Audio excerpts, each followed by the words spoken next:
CM Dhami ने नेताजी सुभाष चंद्र बोस की जयंती पर किया नमन। कहा, राष्ट्र की स्वाधीनता हेतु समर्पित आपका जीवन सदैव हमारे लिए प्रेरणा स्रोत रहेगा। जोशीमठ के सामने आया भूधसाव का नया कारण, लेकिन वैज्ञानिकों ने कहा मौजूदा हालत में यह तर्क संगत नहीं। जोशीमठ आपदा पर हरक सिंह रावत का बयान। कहा, आपदाओं पर कोई एक सरकार दोषी नहीं, सभी सरकारें समान रूप से दोषी।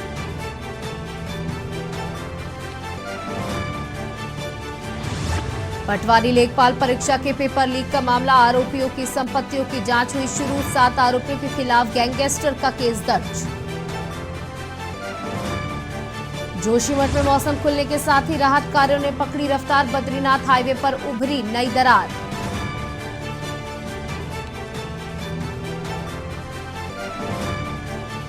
उत्तराखंड में जनवरी से भारी वर्षा बर्फबारी के आसार। पर्वतीय क्षेत्रों में ऑरेंज अलर्ट जारी।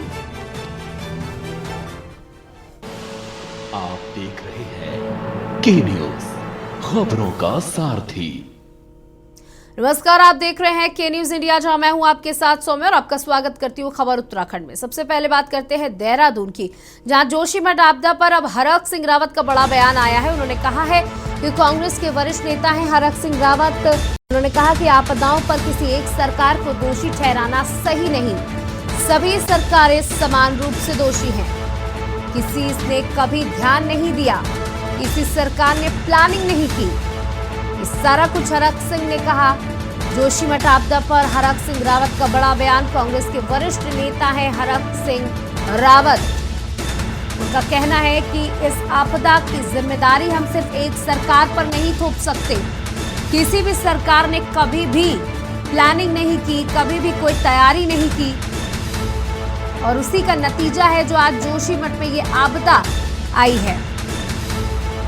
हरक सिंह रावत कांग्रेस के वरिष्ठ नेता, उन्होंने बड़ा बयान देते हुए कहा कि जोशीमठ आपदा सिर्फ एक सरकार की गलती नहीं, सभी सरकारें बराबर से इस आपदा को लेकर जिम्मेदार हैं।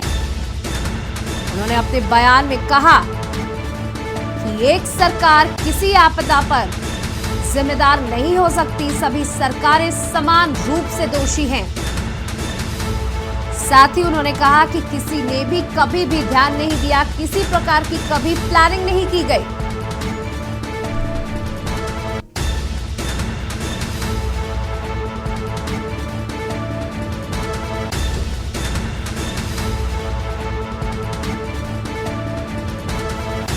कांग्रेस के वरिष्ठ नेता हैं हरक सिंह रावत, और उन्होंने बड़ा बयान देते हुए कहा कि जोशीमठ आपदा किसी एक सरकार की गलती नहीं है, किसी एक सरकार को दोषी नहीं ठहराया जा सकता। हर सरकार इस आपदा के लिए बराबर से दोषी है। किसी ने कभी भी ध्यान नहीं दिया, कभी भी किसी प्रकार की प्लानिंग नहीं की, और उसी का नतीजा है जो आज जोशीमठ की जनता इस तरीके की आपदा से जूझ रही है।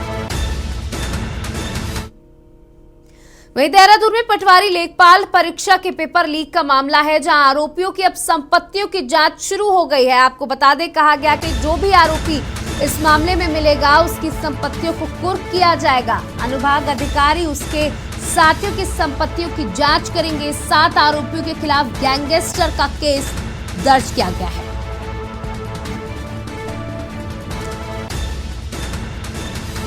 अब पुलिस एक्ट के तहत संपत्तियों को जब्त करेगी।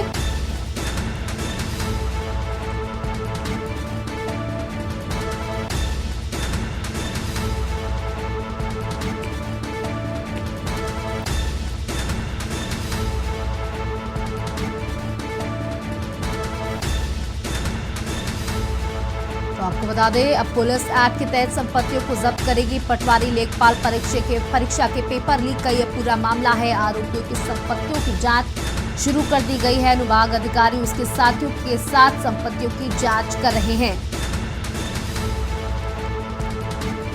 आपको बता दें, मुख्यमंत्री ने पहले ही कह दिया था कि इस प्रकरण में जो भी आरोपी होगा उस पर गैंगस्टर का एक्ट, साथ ही उसकी संपत्ति कुर्क करने की कार्रवाई की जाएगी, और उसी कार्रवाई पर अमल लाते हुए अब संपत्तियों की जांच की जा रही है। साथ ही उन पर गैंगस्टर का एक्ट भी लगाया गया है। आरोपियों की संपत्ति की जांच शुरू हो चुकी है। अनुभाग अधिकारी उसके साथियों की संपत्तियों की जांच कर रहे हैं। उत्तराखंड की जोशीमठ आपदा का असर अब सरोवर नगरी नैनीताल पर भी पड़ने लगा है, जहां पर्यटन कारोबार पर पड़ा है। पर्यटकों से गुलजार रहने वाले नैनीताल और नैनी झील व माल रोड में इक्का दुक्का पर्यटक ही नजर आ रहे हैं। यही हाल पर्यटन व्यवसाय से जुड़े कारोबारियों का भी है। होटल एसोसिएशन के अध्यक्ष दिग्विजय बिष्ट का कहना है कि जोशीमठ में आई आपदा के बाद पर्यटक उत्तराखंड आने से कतरा रहे हैं, क्योंकि सोशल मीडिया चल रही है खबरों से उनको ऐसा लग रहा है कि नैनीताल में भी इसी तरीके का खतरा है। पर्यटक भयभीत है। राज्य सरकार की तरफ से उत्तराखंड की वास्तविक स्थिति से अवगत कराते हुए सेव उत्तराखंड का संदेश जारी करना चाहिए, ताकि पर्यटक कारोबार प्रभावित ना हो। उन्होंने स्वयं सेव उत्तराखंड का संदेश देते हुए पर्यटकों से नैनीताल और उत्तराखंड आने का आग्रह किया। आपको बता दें ये ऐसा मौसम है जिस समय पर्यटक बेहिसाब नैनीताल पहुंचते हैं। नैनीताल एक बेहद खूबसूरत पर्यटक स्थल है और नैनीताल में इस समय इक्का दुक्का ही पर्यटक देखने को मिल रहे हैं। लोगों के अंदर डर है, भय है। जहां जोशीमठ जिस तरीके की त्रासदी हो रही है, उसके बाद नैनीताल में भी इस तरीके की खबरें सोशल मीडिया पर काफी चल रही थी कि नैनीताल में भी उसी तरीके का भू धसाव हो रहा है, दरारें पड़ रही हैं। उसके चलते कहीं ना कहीं पर्यटकों में डर का माहौल है। उसी को देखते हुए नैनीताल इस समय खाली पड़ा हुआ है। जो होटल व्यवसायी हैं उनको इस बात की बेहद चिंता है। लोगों से आग्रह कर रहे हैं कि उत्तराखंड की तरफ रुख करें, नैनीताल आए और सेव उत्तराखंड #सेव उत्तराखंड चलाने की अपील सरकार से की जा रही है होटल व्यवसायियों की तरफ से। यकीनन जोशीमठ में जो आपदा आई है, जो वहाँ पे क्रैक्स वगैरह आए हुए हैं, उसका फ़र्क पूरे प्रदेश में पर्यटन पे पड़ा है, क्योंकि पूरे प्रदेश को इस आपदा के साथ जोड़ा जा रहा है और प्रदेश में सारे जो शहर टूरिज़्म के लिए अच्छे माने जाते थे उनको भी असुरक्षित बताया जा रहा है सोशल मीडिया के माध्यम से और अन्य माध्यम से। इस पे सरकार को रोज़ बुलेटिन जारी करनी चाहिए कि कौन सा क्षेत्र प्रदेश में सेफ़ है और कौन सा अनसेफ है, ताकि यहाँ की इकॉनमी में कोई फ़र्क ना पड़े। नगर निगम काशीपुर के दोनों सहायक नगर आयुक्तों के साथ चेकिंग पर गई टीम के साथ दुकानदार द्वारा बदसलूकी कर गाली गलौज करने व जान से मारने की धमकी देने का मामला प्रकाश में आया है। सहायक नगर आयुक्त द्वारा दी गई तहरीर के बाद उक्त दुकानदार के खिलाफ काशीपुर पुलिस ने मुकदमा दर्ज कर लिया है। काशीपुर नगर निगम आयुक्त यशवीर सिंह राठी ने काशीपुर कोतवाली में तहरीर देकर बताया कि बीते रोज वह निगम की टीम के साथ नई सब्जी में प्लास्टिक से बनी वस्तुओं के प्रयोग की चेकिंग करने गए थे। उनके साथ सहायक नगर आयुक्त विनोद लाल, राजस्व निरीक्षक अनुपमा समेत टीम के अन्य सदस्य भी गए हुए थे। इस दौरान टीम ने मछली बाजार में दुकानदार उमर की दुकान पर 2 किलो पॉलिथीन जब्त की। साथ ही टीम ने उसे प्रतिबंधित प्रजाति की मछली की बिक्री भी बताया। जहां टीम द्वारा उसे हिदायत देते हुए चालान कार्रवाई की बात कही गई तो वह टीम के साथ बदसलूकी करने लगा। आरोप है कि इस दौरान उमर ने टीम के साथ गाली गलौज की और जान से मारने की धमकी तक दे डाली। चलते मछली बाजार में जाकर के हम लोगों ने पॉलीथीन जब्त करने की कार्रवाई की। 2-3 लोगों के चालान भी काटे गए, परंतु एक व्यक्ति द्वारा ज़बरदस्ती पॉलीथीन में सामान बेचा जा रहा था। 2 किलो पॉलीथीन हमने पकड़ी। साथ में प्रतिबंधित जो मछली मांगुर नस्ल की मछली थी वो भी बेचते पाया गया।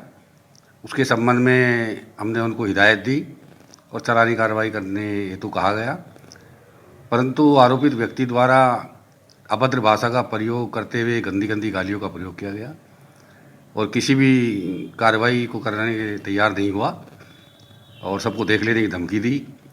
सारी टीम डर के मारे बाहर निकल आई। इसी परिप्रेक्ष्य में हमने अपने उच्चाधिकारियों को इसकी सूचना दी।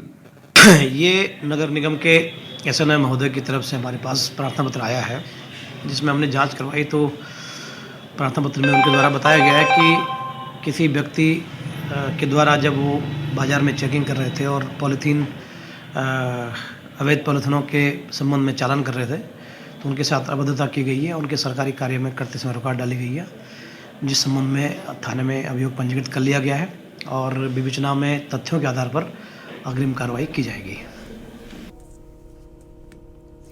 रामनगर में ग्राम पीरू मदारा में स्थित एक झोलाछाप डॉक्टर की लापरवाही के बाद किशोरी की हुई मौत का मामला सामने आया है, जहां स्वास्थ्य विभाग और प्रशासन में हड़कंप मचा हुआ है, जिसको लेकर स्वास्थ्य विभाग, स्थानीय प्रशासन व पुलिस की संयुक्त टीम ने झोलाछाप डॉक्टर के खिलाफ कार्रवाई करते हुए क्लिनिक को सील कर दिया है।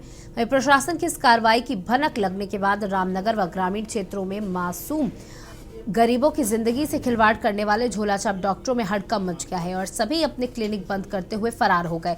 आपको बता दें कि ग्राम पीरूमदारा स्थित भगतपुर मड़ियाल की रहने वाली 16 वर्षीय दीपिका नेगी को पीलिया की शिकायत होने के बाद परिजन उसका उपचार कराने के लिए पीरूमदारा में स्थित झोलाछाप डॉक्टर बंगाली क्लिनिक पर ले गए थे। परिजनों का आरोप था कि क्लिनिक पर मौजूद डॉक्टर द्वारा इस किशोरी के गलत इंजेक्शन लगाने के बाद उसकी दर्दनाक मौत हो गई, जिसके बाद पूरे इलाके के लोगों में आक्रोश बढ़ने लगा। तहसीलदार, स्वास्थ्य विभाग में नोडल अधिकारी, पुलिस चौकी इंचार्ज बंगाली क्लिनिक पर पहुंचे, जहां झोलाछाप डॉक्टर की क्लिनिक को सील करने की कार्रवाई की गई।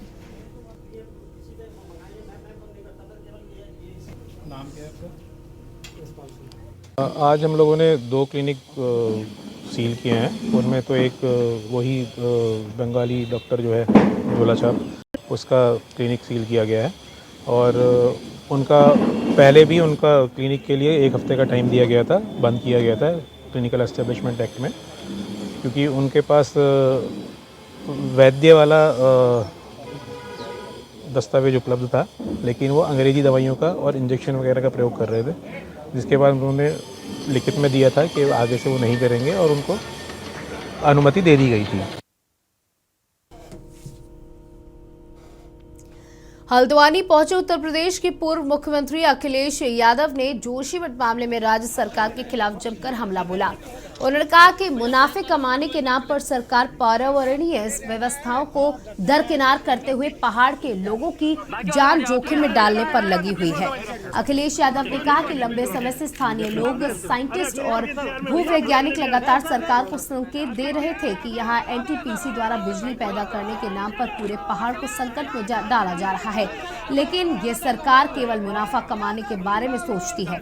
उन्होंने कहा कि उत्तराखंड, उत्तर प्रदेश सभी जगह उत्तराखंड के ही मुख्यमंत्री हैं, ऐसे में उत्तराखंड के लोगों पर ही संकट आ रहा है। इससे पहले केदारनाथ से भी सरकार ने कुछ नहीं सीखा। वहीं अखिलेश यादव ने राहुल गांधी की भारत जोड़ो यात्रा पर पूछे गए सवाल पर कहा कि भारत जोड़ो यात्रा कांग्रेस का अपना राजनीतिक कार्यक्रम है। उन्होंने मुझे आमंत्रण दिया, इसके लिए मैंने राहुल गांधी जी को धन्यवाद दिया, लेकिन हमारी राजनीतिक पार्टी की अपनी मर्यादा है। वहीं दूसरी तरफ आगामी 2024 के चुनाव को लेकर उन्होंने कहा कि 24 का चुनाव से पहले अभी बीजेपी के 22 की ही घोषणाएं पूरी नहीं हुई हैं। ऐसे में इस बार उत्तर प्रदेश से भी भाजपा केंद्र की सत्ता में आई थी और उत्तर प्रदेश से ही भाजपा बेदखल होगी और समाजवादी पार्टी ही इसकी शुरुआत करेगी।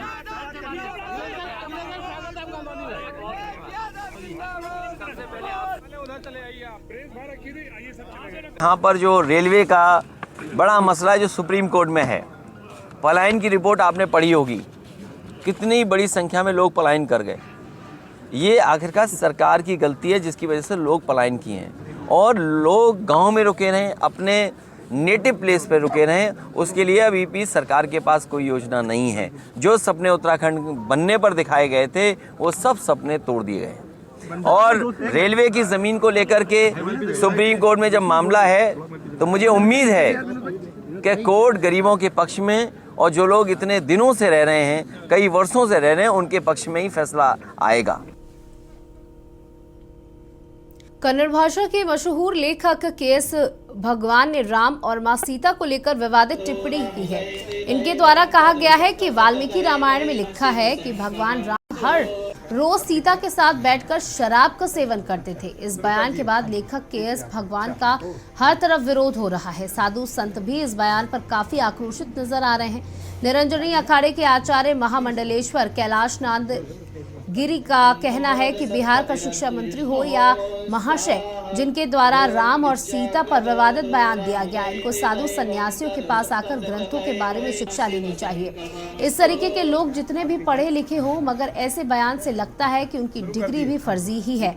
धर्माचार्य डॉक्टर स्वामी संतोष गिरी शास्त्री का कहना है कि कुछ लोग अपनी प्रसिद्ध पाने के लिए सनातन धर्म के बारे में विवादित बयान दे रहे हैं। इसके पीछे बड़ा षड्यंत्र चल रहा है। महंत गंगादास उदासीन का कहना था कि ऐसे लोग झूठ बोलते हैं, इनके पास किसी भी बात का प्रमाण नहीं होता। ऐसे कई लोग द्वारा बोला गया था कि राम सेतु का कोई प्रमाण नहीं है। शुरू कर दिए। या बिहार का शिक्षा मंत्री हो या ये महाशय, जो भी महाशय हैं जिन्होंने राम और सीता के लिए वाल्मीकि रामायण में ऐसा वर्णन किया है या सुना है, मुझे ऐसा लगता है कि इन लोगों को सही तरीके से आध्यात्मिक ग्रंथों को पढ़ करके साधु संतों के साथ, जो विद्वान संत हैं, जो भजनानंदी साधु हैं, इनके पास आकर के इन्हें कुछ सीखना चाहिए। मान सकता हूँ आप क्वालिफाइड होंगे, आप पढ़े होंगे, आपने बीए किया होगा, एमए किया होगा, पीएचडी भी किया होगा। आजकल क्या है, एक बहुत बड़ा प्रचलन चल पड़ा है कि अपनी झूठी प्रशंसा के लिए, प्रसिद्धि होने के लिए लोग सनातन धर्म पे आघात कर रहे हैं और इसके पीछे बहुत बड़ा जो है षड्यंत्र चल रहा है। और ऐसे भारत के सनातन धर्म को पे आघात करने का एक प्रचलन भी चल पड़ा है। हिंदू धर्म के ऊपर जिसका जो मन आ रहा है, कोई कभी रामचरितमानस के ऊपर प्रश्न उठा रहे हैं, कोई वेदों के ऊपर प्रश्न उठा रहे हैं। तो ये हिंदू धर्म की सरलता का और मधुरता का ये दुरुपयोग है। झूठ बोलते हैं, झूठ बोल रहे हैं, कोई प्रमाण नहीं है, हो ही नहीं सकता। वो तो बोल रहे थे बहुत लोग कि वो राम सेतु नहीं है, तो क्या करेंगे आप? ऐसे तो बोलते लोग बकबक करते रहते हैं। वो थोड़ा नाम छप जाता है ना अखबारों में, थोड़ा सा टीवी चैनल पे आ जाता है तो। चल रही भारत जोड़ो यात्रा के बाद कांग्रेस कार्यकर्ता मजबूती के साथ घर घर जाकर लोगों को कांग्रेस की विचारधारा से अवगत कराएंगे।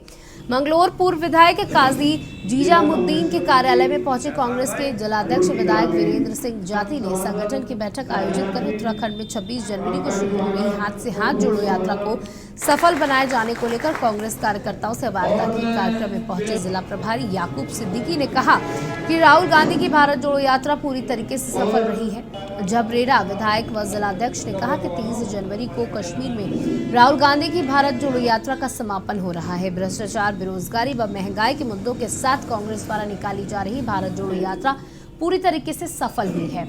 उत्तराखंड प्रदेश में भी आगामी 26 जनवरी को हाथ से हाथ जोड़ो यात्रा का शुभारंभ किया गया है, जिसमें कांग्रेस घर घर जाकर कांग्रेस की विचारधारा से लोगों को जोड़ने का काम करेगी।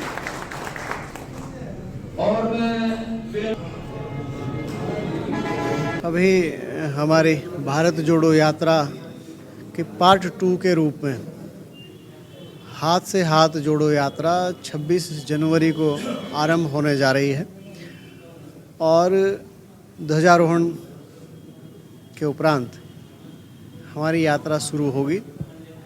और यात्रा का उद्देश्य जो है, भारतीय जनता पार्टी की नीति से त्रस्त हो चुके लोग, जिसमें बेरोजगार, किसान, मजदूर सभी लोग हैं।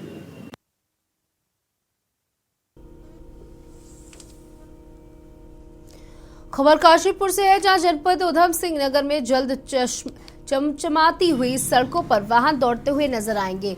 ये बात हम नहीं कह रहे, बल्कि काशीपुर लोक निर्माण विभाग के अधिशासी अभियंता का कहना है। यूं तो काशीपुर की आवाम और क्षेत्र से गुजरने वाले पर्यटक लंबे समय से सड़कों की दुर्दशा को लेकर पीड़ित रहे हैं। वहीं क्षेत्र की सड़कों की दशा किसी से ढकी छुपी नहीं रही, लेकिन लोक निर्माण विभाग अब धामी सरकार के सपनों को साकार बनाने में जुट गया है। वहीं हमारी टीम द्वारा जब विभागीय अधिशासी अभियंता अरुण कुमार से बात करने गई तो उन्होंने बताया क्षेत्र के अधिकतर सड़कों को बेहतर बनाने के लिए काम लगातार जारी है। देखिए, हमने अभी इस बीच में जो हमारे क्षेत्रांतर्गत आती हैं कि जो काशीपुर की मुख्य सड़कें हैं वो हमारी बहुत अच्छी स्थिति में हैं और लगभग पैचलेस हैं, और हमने हमारा स्टाफ और उसमें दिन रात एक करके लगे हुए हैं कि जिससे कि जनमानस को कोई असुविधा ना हो और वो अपना आवागमन उनका आराम से। जहाँ तक आपके उसकी बात है कि नए प्रस्ताव के बारे में है, तो नए प्रस्ताव का तो क्योंकि हमारे पास जो सभी जो 3 विधानसभाएं हैं उनका क्षेत्र हमारे उसमें आता है, तो सभी उसमें भेजा गया है। कुछ रिन्यूअल के हमारे काम हैं जो अभी एक स्पेशल असिस्टेंस में भी हमारे कुछ एस्टिमेट्स गए हुए हैं, उनमें भी स्वीकृति की उम्मीद है। हमने टेंडर उसका वो किया हुए हैं। जैसे एक अलीगंज रोड का है और इस पर रिन्यूअल का काम होना है कि जिससे कि जो कुछ हमने पैच वैच से उसको किया है तो वो भी सरफेस आपको बिल्कुल स्मूथ मिलेगी। इसके साथ साथ जो हमने ये NH74 का अंदर का ये पोर्शन जो पुरानी NH हुआ करती थी उसका भी हमने काम खत्म किया है। रामनगर कोतवाली पुलिस ने नशे के खिलाफ अभियान चलाते हुए एक 10,000 रुपए के वांछित आरोपी को 300 नशे के इंजेक्शन व एक अवैध देशी बंदूक के साथ गिरफ्तार करने में सफलता हासिल की है। घटना का खुलासा करते हुए सीओ बलजीत सिंह भाकुनी ने बताया कि कोतवाल अरुण कुमार सैनी के नेतृत्व में गठित पुलिस टीम ने रामनगर निवासी शानू खान को मुखबिर की सूचना पर हिरासत में लेने के बाद तलाशी लेने पर उसके कब्जे से 300 नशे के इंजेक्शन और एक अवैध देशी बंदूक बरामद की है। उन्होंने बताया कि गिरफ्तार किया गया आरोपी थाने का हिस्ट्री शीटर था तथा उसके खिलाफ पूर्व में भी 1 दर्जन से अधिक मामले दर्ज हैं। देखिए, शानू खान हमारे थाने का एचएस है, जिसके पूर्व में काफ़ी अपराधी विकास है और ये बेसिकली उसमें गांजा और इंजेक्शन बेचने की इसकी शिकायत आती रहती है और 2 मुकदमों में पहले कह सकते हैं वांछित चल रहा था। इस वांछित होने के कारण उसे 10,000 का इनामी घोषित किया गया था। कल इसे गिरफ्तार किया गया। गिरफ्तार करने पर 300 इंजेक्शन तथा और एक बंदूक बरामद हुई है, जिसे गिरफ्तार कर जेल भेजा जा रहा है। और फिलहाल खबरों में इतना ही। देखते रहिए के न्यूज़ इंडिया। नमस्कार।